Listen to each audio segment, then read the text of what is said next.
Bollywood silver screen presenting जियो जित्सु। इस कहानी की शुरुआत में हमें बर्मा के जंगल में जेक नाम के एक आदमी को भागते हुए दिखाया जाता है। पीछे से कोई उसके ऊपर शॉरिकेन से हमला कर रहा होता है। भागते भागते वो पहाड़ की चोटी तक पहुंच जाता है। एक शॉरिकेन उसे लग भी जाता है, इसीलिए उसे नीचे पानी में कूदना पड़ता है। पानी में पत्थर से टकराने की वजह से वो बेहोश हो जाता है।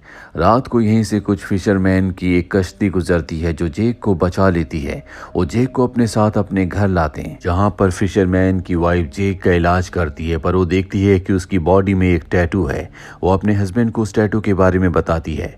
इन्हें पता चल चुका होता है कि जेक एक सोल्जर है, इसीलिए जैक को एक पासी के आर्मी कैंप में ले जाते हैं, जहां पर फिशरमैन की वाइफ आर्मी ऑफिसर्स को इशारे में बताती है कि हर 6 सालों बाद यहां पर वॉरियर ऑफ डेथ आता है जो यहां किसी को नहीं छोड़ता। जल्दी सब मारे जाने वाले हैं।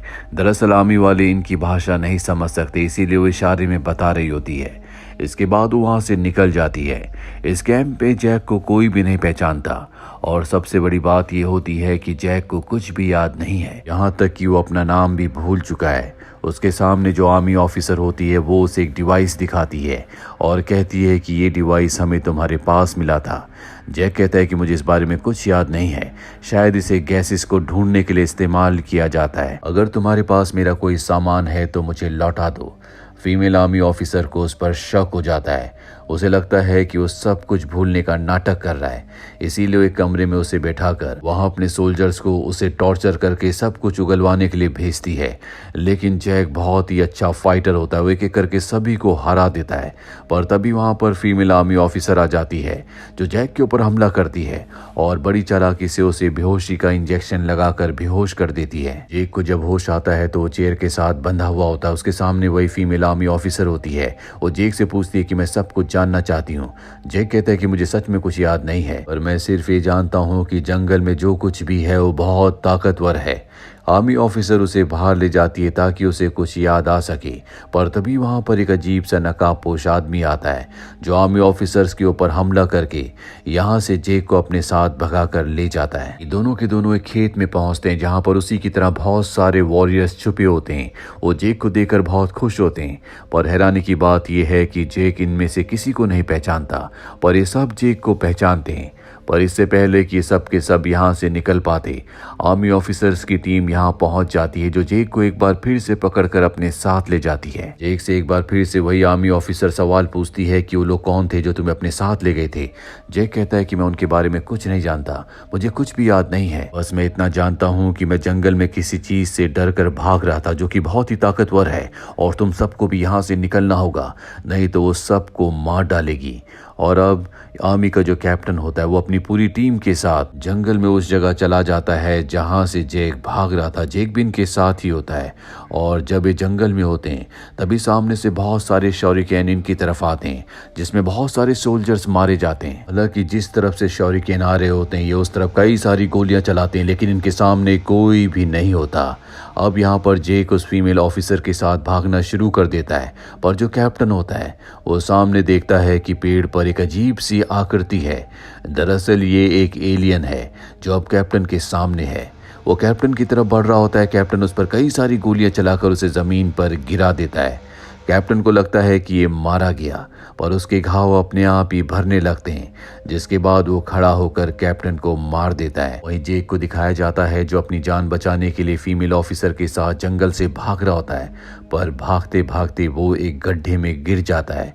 फीमेल ऑफिसर जो बाहर होती है तभी उसे एक शॉरिकेन लगता है जिससे उसकी मौत हो जाती है। जेक जिस गड्ढे में गिरा होता है दरअसल ये एक अंडरग्राउंड घर है।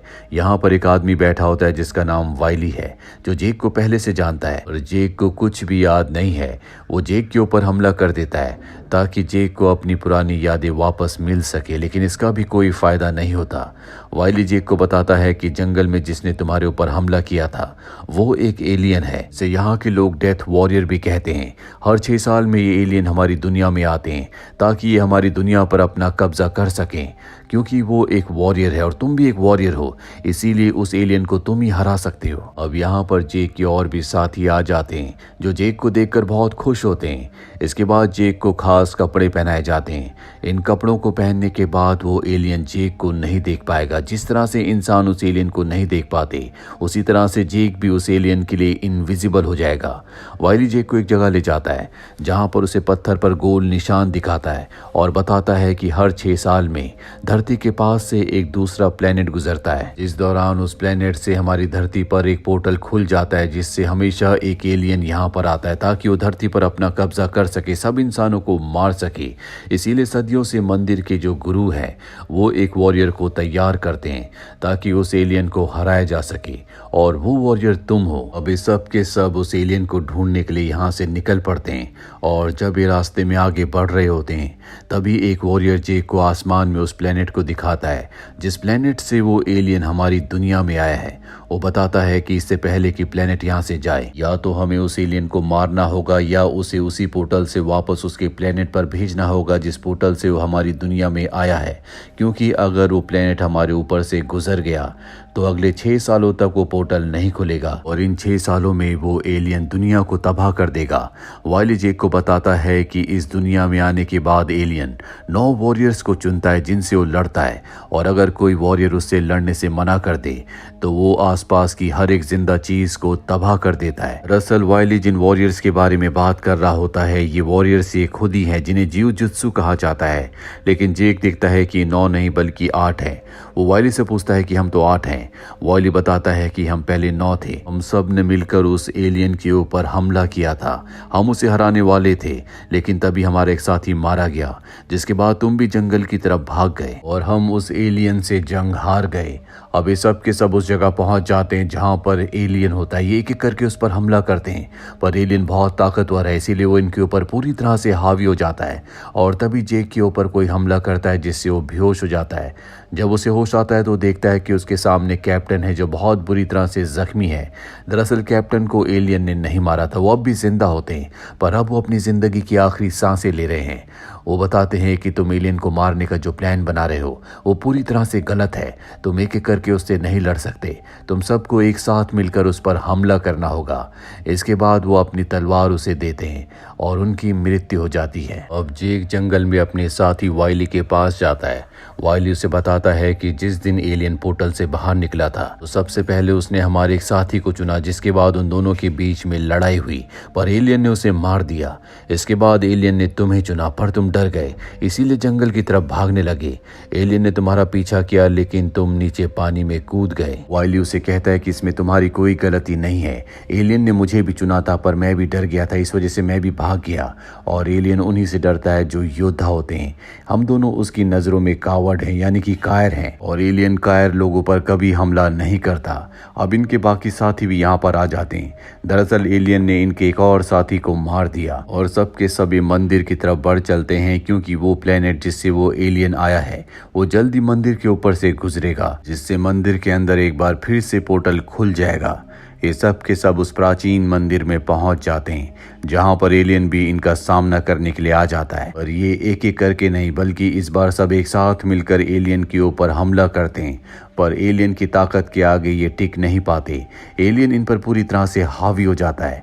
जेक ये देखकर एक बार फिर से डर जाता है, वहां से भागने लगता है, इसीलिए वाइली को उसका सामना करना पड़ता है, पर एलियन जल्दी उसे मार देता है। जेक को एक फीमेल वॉरियर भागने से रोकती है और कहती है कि वाइली मारा गया, वो मेरे पिता थे। उसकी आंखों में आंसू होते हैं।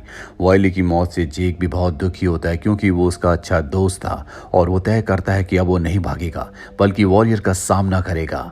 अब यहाँ पर कुछ फिशरमैन भी आ जाते हैं जिनके साथ वो लेडी भी होती है जिसने जेक की जान बचाई थी। इनके पास कुछ बॉम्ब भी होते हैं। जेक उनसे बॉम्ब ले लेता है और अब यहाँ पर एलियन आ जाता है, शॉरिकेन से इनके ऊपर हमला करता है। अब के सब छुप जाते हैं, लेकिन फिशरमैन की जो वाइफ होती है वो गन से उसके ऊपर कई सारी गोलियां चलाती है जिससे वो नीचे जमीन पर गिर जाता है। सबको लगता है कि वो मारा गया, इसीलिए फिशरमैन वाइली की बेटी को अपने साथ ले जाते हैं क्योंकि वो जख्मी था। सब यहाँ से जा चुके हैं। पर जेक अब भी यहीं पर होता है। उसे पता है कि एलियन अब भी जिंदा है और जब उसके जख्म अपने आप ही भर जाते हैं, वो खड़ा होता है तो वो उस पर हमला कर देता है।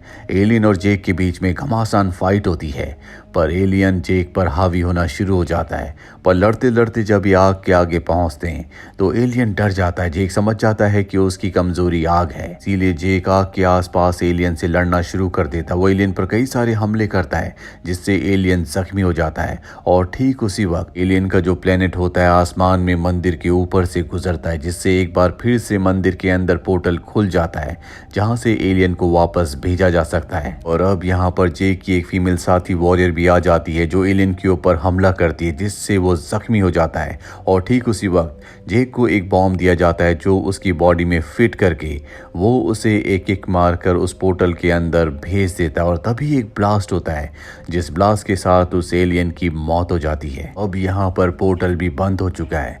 यहाँ पर फिशरमैन की वाइफ आती है जो जेक को कहती है कि तुम इसीलिए जन्मे थे, तुम ही असली योद्धा हो। अब जेक और सभी लोग यहाँ से निकल जाते हैं क्योंकि पोर्टल भी बंद हो चुका है।